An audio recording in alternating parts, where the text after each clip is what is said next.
Hi అండి. ఈరోజు నేను మీకు పచ్చిమిరపకాయల చట్నీ ఎలా చేయాలో చూపిస్తాను.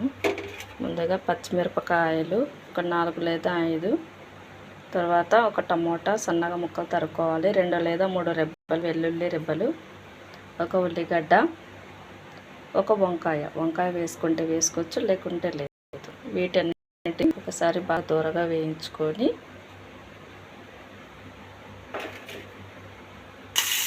ఇలా ముందుగా పచ్చిమిరపకాయలు వేసి దూరగా వేయించుకోవాలి.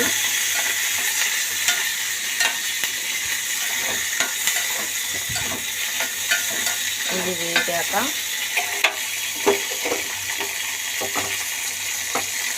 ఉల్లిగడ్డలు, వెల్లుల్లిగడ్డలు, వంకాయలు అన్నీ వేసి టమాటాలు వేసి